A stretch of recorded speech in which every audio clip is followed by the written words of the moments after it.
In 1936, Fleischer Studios released a 16-minute epic cartoon that broke all the rules of what a cartoon short could be.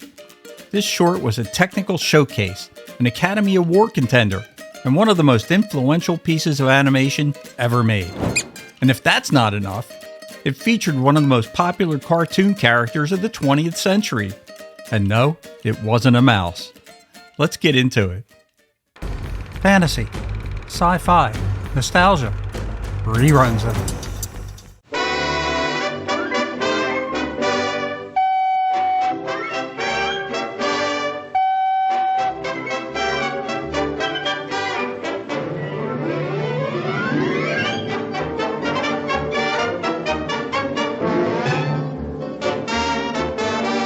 By the mid-1930s, Popeye was bigger than Mickey Mouse in popularity. Audiences loved the spinach-powered sailor's scrappy attitude, and Paramount, distributor for all the Fleischer shorts, knew they had a hit machine on their hands. But Max and Dave Fleischer didn't want just another 7-minute gag reel. They wanted to prove that cartoons could be grand adventure stories, and they picked Popeye and Sinbad the Sailor to do it. Unlike Disney, who was gearing up for the feature-length Snow White and the Seven Dwarfs, the Fleischers took a middle road, a two-reel special. At around 16 minutes, it was more than double the length of a normal cartoon. It was also Popeye's first Technicolor adventure, giving the Sailor Man the rich, vibrant treatment audiences usually only saw in Disney's silly symphonies. The plot is simple but effective. Sinbad, played by Bluto, rules a mysterious island filled with monsters and treasure. He boasts that he is the greatest sailor in the world, until Popeye arrives with olive oil and Wimpy in tow. What follows is a series of challenges. Popeye versus a giant two-headed caveman, a giant condor, and finally, Sinbad himself. Of course, Popeye's trusty spinach tips the scales, and the humble sailor defeats the mighty Sinbad. But story was only half the appeal. The real magic is in how the Fleischers told it. The stereoptical setback camera. The biggest breakthrough was the stereoptical setback camera. Disney had just unveiled the multiplane camera to create layered backgrounds.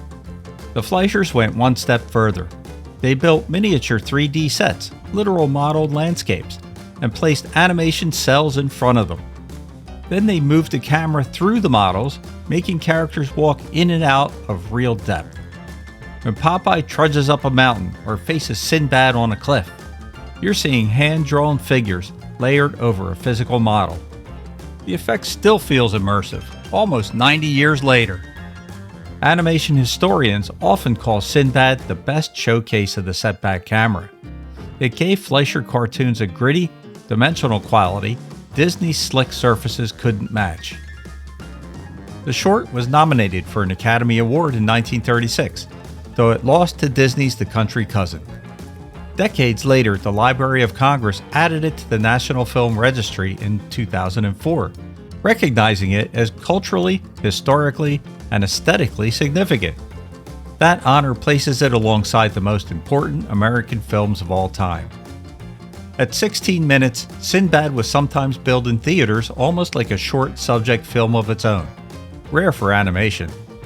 At the time, Popeye cartoons were drawing bigger box office numbers than Disney's Mouse. This short was Paramount flexing its star power.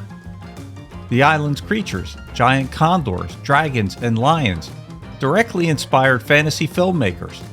Ray Harryhausen admitted this cartoon influenced his own Sinbad series decades later.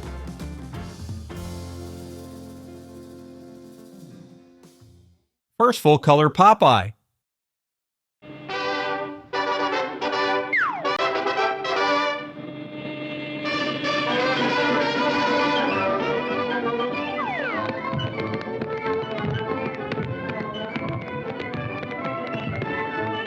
This was Popeye's first Technicolor appearance. Until then, the sailor had only been seen in black and white. While Popeye and Sinbad clash, Wimpy spends the whole adventure chasing a duck for dinner or eating a hamburger, a side gag that underlines Fleischer's love of running jokes. Olive Oil spends much of the short captured by Sinbad, with exaggerated screams and gangly movements. Some fans consider this one of her funniest performances. What makes Sinbad significant isn't just its technical innovations, but the way it bridged the gap between short cartoons and feature films. Disney's Snow White may have been the first full-length animated feature, but Popeye got there first with a longer, more ambitious short that proved audiences would sit through a sustained cartoon narrative. It showed the world that animated characters could be larger-than-life heroes, not just gag machines.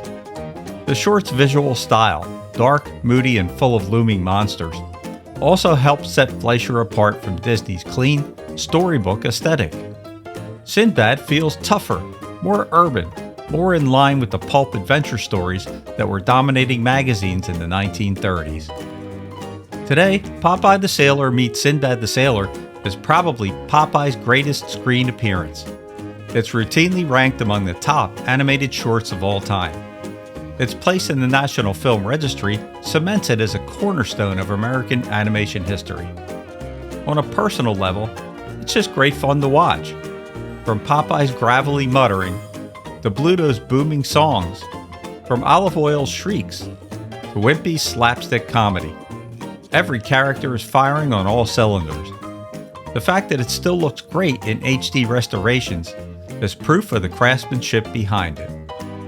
So while Disney gets most of the credit for elevating animation in the 1930s, the Fleischers proved with Popeye meets Sinbad that they could tell an epic adventure, deliver technical wizardry, and still pack it with laughs. Nearly 90 years later, it's still one of the most entertaining and important cartoons of its era. If you've never seen it or haven't watched it in decades, give it a try. You might just find that this isn't just Popeye at his best. It's one of the crown jewels of early American animation. This is Rich from Rerun Zone. Thanks for watching, and good night.